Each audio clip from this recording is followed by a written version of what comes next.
సరే, కొండా సురేఖ గారి మాటలు గత వారం రోజులుగా చూస్తూ ఉన్నాం. వారి మానసిక స్థితి విషయంలో అనుమానం వచ్చే విధంగా ఉన్నాయి ఆ మాటలన్నీ కూడా. ఒక మంత్రిగా అటువంటి మాటలు మాట్లాడతారు అని చెప్పి ఎవరు కూడా ఊహించారు. బహుశా అయితే ఆమెకు మంత్రి స్థాయి లేకుండా పెద్ద పదవి వచ్చిందని అనుకోవాలి, లేదా ఆమె మానసిక స్థాయి విషయంలో వాళ్ళ కుటుంబ సభ్యులు ఒకసారి ఆలోచన చేసుకోవాలి.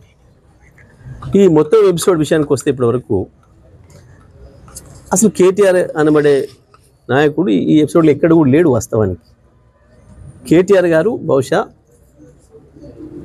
ఈ 3-4 నెలల్లో ఎప్పుడు కూడా కొండా సురేఖ గారి పేరు ఉచ్చరించినట్టు కూడా నేను ఇక్కడ వినలే.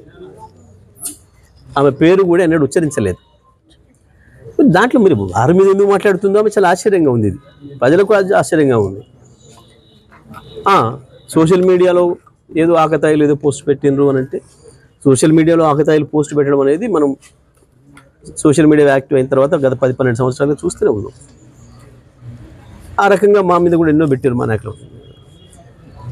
కొన్నిటి మీద చర్యలు తీసుకోగలిగిన కాడ తీసుకున్నారు, లేదు తీసుకోలేని కాడ తీసుకోలేదు. అయినా మాకు అక్కర లేకపోయినప్పటికి కూడా మా హరీష్ రావు గారు స్పందించిండు, అది సరైనది కాదు అని చెప్పి అయిపోయింది మా పార్టీ నుంచి. కానీ ఇది స్పష్టంగా కొండా సురేఖ గారిది కాదు, ఇది వాళ్ళ నాయకుడు రేవంత్ రెడ్డి. ఎందుకంటే ఇటువంటి భాష వాడటం, ఈ రకంగా కుటుంబాన్ని నాశనం చేయడం అనే దుర్మార్గమైన పని తెలంగాణలో గతంలో ఎప్పుడూ లేదు. కేవలం రేవంత్ రెడ్డి పిసిసి అధ్యక్షుడు అయిన తర్వాత మాత్రమే ప్రారంభమైంది. అంతకుముందు ఇటువంటి పదజాలాన్ని ఇప్పుడు కూడా చూడలేదు మనం ఎన్నడూ కూడా. పక్క రాష్ట్రాల్లో జరుగుతుంటే కూడా మనం బాధపడే వాళ్ళం. అరే అట్లాంటి జరగకుండా ఉండాల్సి ఉండే, మొత్తం రాజకీయ నాయకత్వం యొక్క గౌరవం తగ్గించే పద్ధతుల్లో వాళ్ళు మాట్లాడుతున్నారు అని మనం భావించినాం. కానీ వాళ్ళ అది తెలంగాణకి రావడం అనేది మన దురదృష్టం. ఇది రాజకీయ నాయకులు అందరికీ కూడా సిగ్గుచేటు. ఇది ఒక్క అన్న వాళ్ళకే కాదు, ఎందుకంటే తెలంగాణలో కూడా ఇదే సంస్కృతి వచ్చింది అని చెప్పి మిగతా రాష్ట్రాల ప్రజలు భావించే పరిస్థితి వచ్చింది. నేను దాని గురించి వాళ్ళు బాధపడుతున్నాను.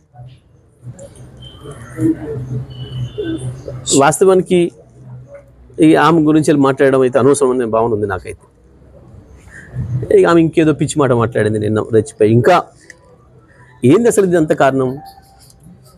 రేవంత్ రెడ్డి స్పష్టంగా హామీల విషయంలో విఫలం చెందిండు.